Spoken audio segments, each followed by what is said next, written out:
Hello. In this video, we're going to talk about how being present during our meals changes the nutritional value of our food, boosts our digestion, and the pleasure we receive from the experience. But hey, if we've never met before, my name is Tatos Laspas. I'm an eating psychology coach. I'm certified by the Institute for the Psychology of Eating. What I do is I help people with food, weight, yo-yo diets, overeating, binge eating, emotional eating, moodiness, fatigue, etc. Now, just give me a moment to share this broadcast. And having said that, please feel free to hit the like button or share the video yourselves, or even tag someone in the comments below if you think they should watch this.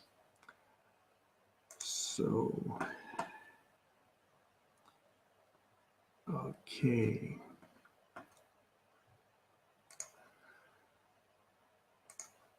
All right. And hey, if you're watching live, or even if you're watching the rebroadcast, please leave a comment below and let me know where you're watching from, okay?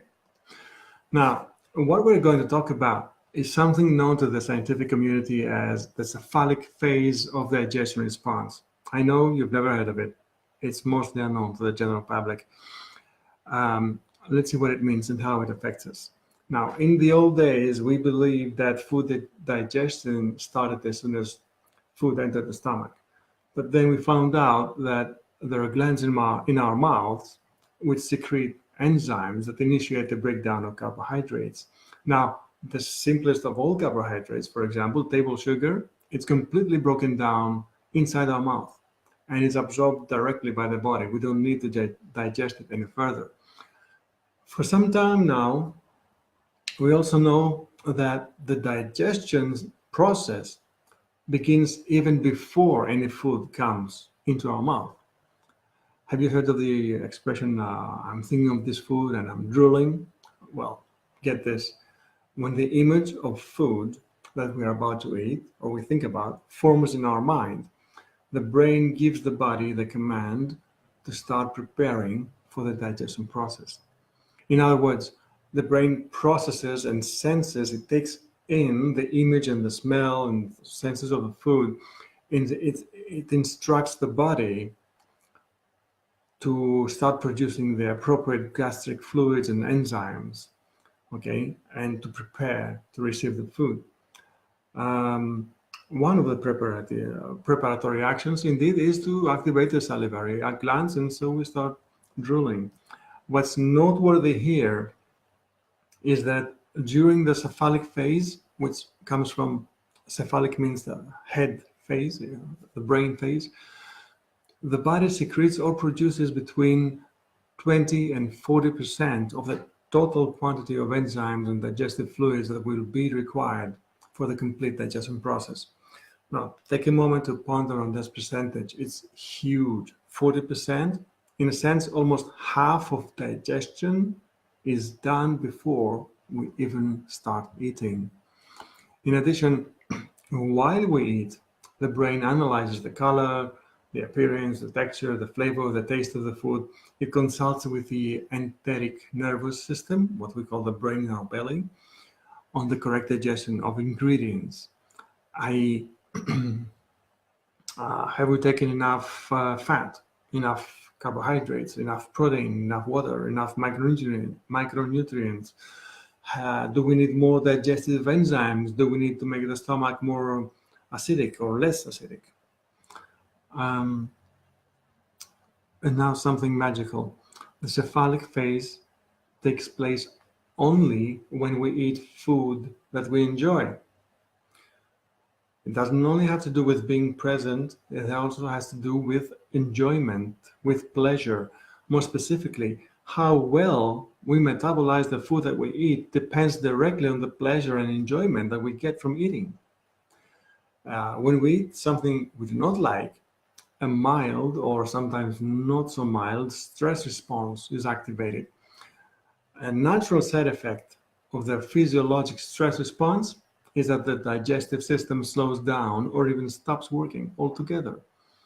Now, for those among the viewers who are parents, I'm going to take a moment and repeat 3 key points. 1, the cephalic phase digestion response corresponds to as much as 40% of the total digestion process. Number two, the cephalic phase takes place only when we are present with food, i.e., no distractions. And number three, the cephalic phase takes place only when we eat food that we enjoy. Because when we eat something we do not like, a physiological stress response is activated at some level, which makes the digestive system slow down or even stop working. Okay, continue talking to parents now. Are you familiar with table conversations that go like, you will eat it because it's good for you? You're not getting up from the table until you finish your dish, and taking responses like, oh, I don't like it, I don't want to, I'm not going to eat that. Well, let me break that down for you. When someone is eating under stress and being forced to eat something we don't like does create stress, the digestive system shuts down. It stops absorbing nutrients almost entirely. Okay, it's perfectly normal. It's a side effect of the fight or flight stress response. So it may be a super duper superfood. It makes no difference. If you're in stress, the human body can barely absorb any of the food ingredients, the nutrients. So who knew? The superfood eaten under stress becomes equivalent to junk, little more than empty calories. So if you think you're doing your kids good by making them eat healthy food that they really don't like, think again. There's a good chance that their bodies are not absorbing all the nutrient goodies that you think you're giving them. It would be much more pleasant and therefore much more beneficial to be playful with food, to try alternatives, try different foods with the same basic nutrients, or the same food cooked differently, or anything, as long as the food in our plate becomes something that we'll really like to eat. Our goal must be to cultivate within ourselves and those around us the natural instinct of recognizing what the body needs and how to experience the joy of eating. Now, this also works the other way around. When we are in stress response, there is no biological benefit in feeling pleasure. So you're in fight or flight response. There's no reason biologically, evolutionary, to feel pleasure. So our pleasure center in the brain are partially deactivated. What this means is that we do not enjoy food that much, and therefore we need more quantity in order to get the same degree of pleasure from it. So you may be mistaking overeating with this situation. Okay? This brings us to another hugely important issue, being present during our meals. This means that while we eat, we must be consciously present, with our attention focused on all our physical senses involved in eating. We see the food, we smell the food, we taste the food, we touch the food. This state of experiencing food has been called many names, including mindful eating. By being present and focused on our senses and not on our thoughts, we help our body enjoy the food and absorb the maximum amount of nutrients it contains. Being present with food also includes sharing our experience with others, our eating experience. We have evolved biologically to eat in teams. We like company. We share our stories, we share the experience, we share the food. Meal times, therefore, are a great opportunity to spend some quality family time and bond. Now, when we're not consciously present during our meals, be it because at the same time that we eat, we work on the laptop, on the computer, we watch TV, we scroll through the mobile, or we drive our car, or we walk, or we think about some pressing issue we have to deal with later. Now, this automatically means that our focus is distracted, that we will miss the cephalic phase of digestion response. The brain will not focus on food, it will focus on something else. In turn, this means that the corresponding gastric fluids and enzymes, or all the things that the body must produce in order to absorb the food, they will not be excreted, which in turn means that the corresponding percentage of nutrients, remember up to 40%, will not be absorbed. Even if we have just had the most nutrient-rich food on the planet, our body will have the experience of a very poor meal. What's more, after a while, the brain will catch up with a lack of nutrient absorption. It'll think, okay, wait, what are my nutrients? What are my carbs, my fats, my proteins, my trace elements, my vitamins? To correct the situation, the brain will make us feel hungry again so that we may eat and get the nutrients that we missed. And this regardless of the calories that we have already absorbed the first time. Okay.